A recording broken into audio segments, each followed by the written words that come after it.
তো good morning সবাইকে। তোমরা কেমন আছো? আশা করি সবাই ভালো আছো। অনেক দিন পর চলে আসলাম তোমাদের সামনে। আর আজকে বানাবো তোমার হচ্ছে গিয়ে সোয়াবিন দিয়ে আলু দিয়ে তরকারি। এমন কিছু বানাবো না।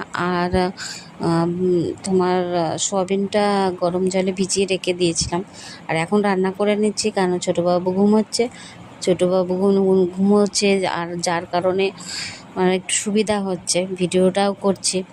আর দেখতেই পাচ্ছ এদিকে আলুগুলো কেটে নিচ্ছি, কেন আলুগুলো কেটে নিয়ে সোয়াবিন দিয়ে রান্না করব।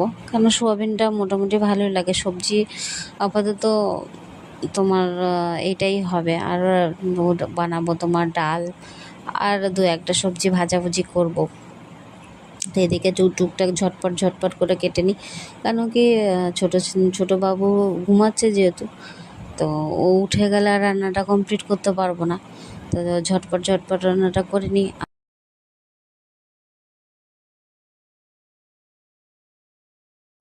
একা হাতে বুঝতেই পারছো, এত বড় সংসার, নতুন বাড়িতে এসে আরও বেশি সমস্যা হয়ে গেছে। কেন কি নতুন বাড়ি, আবার ছোট বাচ্চা, কী করে কী করব।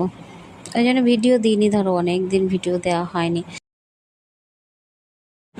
আমার ছোটো বাবু যখন তোমার 1.5 মাসের, তখন থেকে নিজের হাতে সমস্ত কিছু সামলাচ্ছি। তার মধ্যে ধরো ভাড়া বাড়িতে ছিলাম, ভাড়া বাড়িতে একটা বাড়িতে সামাল দেওয়ার কেমন হয় তোমরা বুঝতেই পারছো।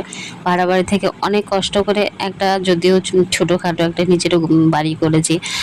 আর ছোট বাচ্চা নিয়ে অনেক সমস্যা, যেমন সমস্যার মধ্যে দিয়ে ভিডিও করা হয়নি। অনেক প্রবলেম, ফ্যামিলি প্রবলেম, মানুষের প্রবলেম, শারীরিক প্রবলেম, অনেক মানুষের অনেক কথা শুনে আজকে ভিডিও করাটা আমি বন্ধ করে দিয়েছিলাম। কিন্তু দেখছি না, নিজের একটা পার্সোনালিটি আছে, নিজের একটা ভেতরের কিছু জিনিস মানে শেয়ার করতে পারলে ভালো লাগে।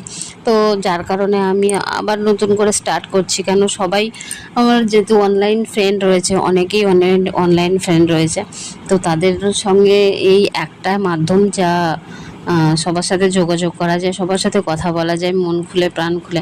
তাছাড়া আদার্স কোনো প্ল্যাটফর্ম নেই বা আদার্স কোনো কিছু নেই যে আমি তাদের সাথে কথা বলবো, পরে আবার তোমাদের সাথে আসবো, তোমাদের সাথে কথা বলবো। আর এই দেখো দুপুরে খাওয়া দাওয়ার পরে পাকনা বড়াটার মজা দেখো।